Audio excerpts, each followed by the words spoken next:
G'day Fred, how are you? Yeah, good man. Yeah, we've been having a bit of fun here in the bunker, but here we are today. We're now up to, I think it's part 6 of the video series. Yeah, it's starting to get a bit serious now. We're getting to the sharp end of this. Yeah, so now, and this is starting to get to the exciting phase of this project. Previously it's been a pretty dry old process of letting our computers do a lot of the processing, but now it's getting to the fun stage where we're starting to compile our results into what we refer to as sub-portfolios. Yeah. And just to explain, a sub-portfolio is basically a compilation of systems for a single market. So we refer to that as a sub-portfolio. When we start compiling different markets together of discrete sub-portfolios, we then talk about the global portfolio. But at this phase in the process, we're up to the sub-portfolio creation phase. Yeah.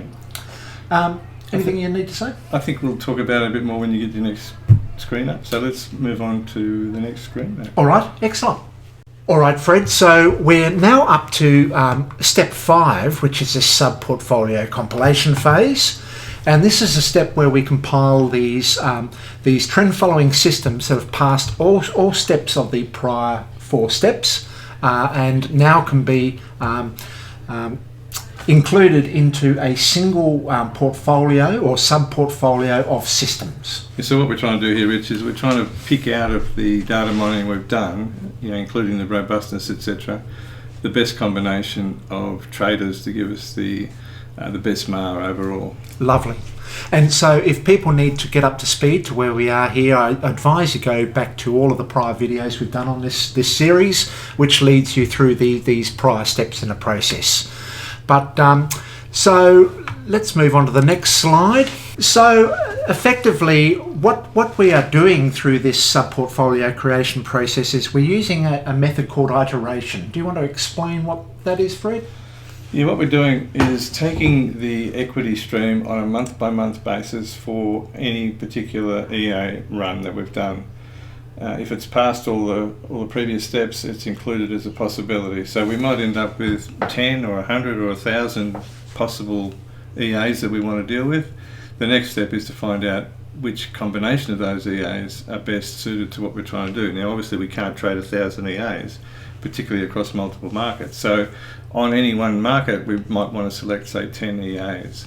So which 10 is the question? Yes. And the way we do that is we look at the equity stream for everything we've got in the data bank, and we combine those into a portfolio in a random fashion, and we randomise that by picking, in our case, I think the example we're going to use is 10. So there's 10 of those EAs are selected out of the total combinations we've got, and we randomise them, and we add the equity stream month by month to come up with a portfolio equity, and from that we then calculate what the MAR is. And we do that over and over and over. We recommend probably at least 2, maybe even 10 million times to get up a variable that actually gives us a sound result. That makes sense. So what I like about this process, Fred, is that unlike more traditional measures of portfolio compilation where they might use a single statistic such as a return streams MAR ratio or a return streams correlation statistic, by using this entire sort of month-by-month return path of each return stream, we get a complete representation of an individual strategy's performance. And so when we start compiling these return streams all together through this iteration process of these complete paths, we get a much more detailed, accurate story of the performance of every different system we've got there rather than this single statistic. Yeah.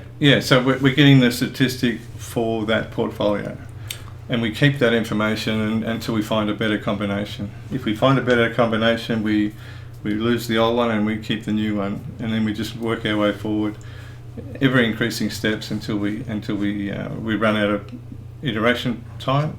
In this case, I think we're using this example. We're doing 2 million just to show people what's going on, and so after 2 million iterations, whichever combination of 10 turned out to be the most the best MAR is the one we keep, and we move on with that. All right, our viewers might be a bit, it's fairly complicated what we're talking about here, so perhaps it's best now we get on to Metatrader and we'll show them the process so they'll become more familiar with what we're talking about. Okay, let's do that. Back on our MT4 platform, and we just want to show you how this works. It's fairly simple. We're using this particular file, which you'll see in our cross-reference, but it's the iterator, the stage 4 iteration we're doing. Now, it's important to note here that we're only using MT4 as the method of doing these calculations. So the actual instrument used is irrelevant. The amount in here is irrelevant. None of these matter. The only thing that matters in this particular process is what the inputs are. And these are the default settings. So if I can just stop there. So what we're saying is that in our prior steps, as we've demonstrated and shown you all, we create these CSV file output files. Now this iterator is using those files to conduct its iteration. Therefore, it's actually not using the Metatrader environment itself for this, but using those data files for the iteration process. Hence why you don't need to select your instruments and your spreads, etc. for this particular step of the process. Yeah, it's actually just using the smarts of MT4 and not how you would normally use MT4, but we've managed to enhance it so we can go through this process. Nice, mate. And so the options are fairly straightforward. Number of iteration loops. In this case, the default's 100,000. The minimum number of EAs to select from. Because we've gone through this robustness phase and we've gone through all stage 1, 2, 3, etc., we may have some EAs or some markets that don't have enough data, and so we need at least 30 EAs to do anything sensible. You might find that on, I think we did Bitcoin and we only got 28 markets, so that wasn't going to give us much, or 28 EAs, that wasn't going to give us anything. Where we go to the euro and we get like nearly 800, so there's a huge variety, and we need at least a minimum of 30 is our recommendation here. Right, Fred. Then you've got the choice of what we're looking for is how many EAs do we want to capture at the end of the day. And so you've got the option here of having a minimum of 5 or a maximum of 10.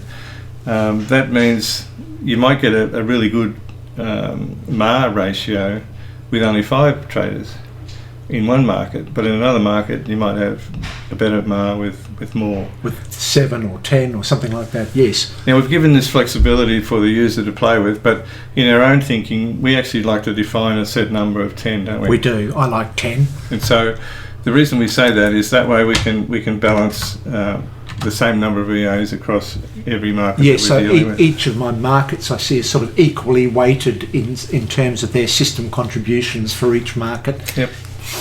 And then we would probably make this at least 2 million, but you could go to 20 million or 100 million. The bigger the number, the longer it's going to take. Yep. And I think we said on 2 million, Rich, with 10 iterations, we're looking at maybe 24 hours or something to come up with a number. Yes. If you make that a small number, you'll get a faster result, but it may not necessarily be. It won't be rigorously assessing all options. It'll just be using a sample selection of a smaller number of options.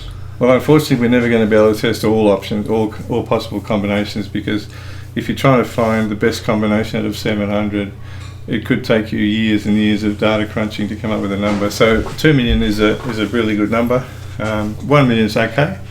10 million is even better, but it's really up to the user. Okay. So having done that, all you need to do is just run it. And we're not going to bore you with that now, but we'll show you the output files that we create. Lovely. And so you get a series of spreadsheets. This is the CSV file that's using for the data. And if you find this is the euro, and you can see here that it's listing, these are the months, month 1, 2, 3, etc. down the left-hand side. This is the magic number across the top, and this is the actual equity stream for that EA. And you can see there's literally 740 or something different combinations there. So each of those magic numbers is a different system variation, whether it's a Bollinger retracement, a breakout, a Donchian breakout, or whatever. So at this point we don't care what the strategy is, we're just looking at the equity stream itself. Yes. And then we're combining these. So we're combining, say we get those 4 together. To get a combination, we add across the page here. And so on a month-by-month basis, we've got a total for that portfolio. Yes. once all that's gone through its process of 2 million times. So just so, because we wanted 10 from our selection, we've got 700 to choose from. It's going to be randomly clustering 10 solutions together and then running through all different variations of the total number of variations in clusters of 10. Correct. Yep. And so this is the final result after 2 million iterations. We've got 10 Euro traders. And you can see here, Rich, we've got a combination of Bollinger Band, moving average cross, reg traders, different strategies across different... That's interesting. So in this example, I note that there's no Donchian representation there, and what's the other ones? There's no Bollinger Band retracement, no box. So it's interesting how it's settled on these particular variations as a good combination. I like it, Fred. And you can do this multiple times and get different combinations, different results, but this just gives you an idea of what was going on. And here, if you look at, if this was a portfolio, we would get 154 trades out of this portfolio, and there's the figure for the MAR, etc. And if you look across here, these are the parameters used for those various strategies. Excellent. And if you scroll even further, you can get an idea of the actual profit factor. So the profit factor of the total portfolio is 1.6. You can see all the drawdown statistics. There's some good information over here, Fred, which you won't be able to get out of Metatrader through its reporting functionality, but we've got it here. This allows us to look at a detailed cost breakup of our particular trades. Yep. So that's really it, Rich, until the next phase where we take this euro, and because we've got this this portfolio, we've actually created this is the portfolio equity curve for that portfolio, and we might just see if we can't get a graph in here, Rich. What do you think, just to see what that looks like? Well, there's a quick snapshot of what that equity curve would have looked like using that portfolio. Very nice, Fred. The idea is here now we've got this euro trader, and this is the euro performance. The next step, which we'll show you in our next video, is then combining these markets together to come up with, again, an equity combination that gives us the overall best result. Lovely, Fred.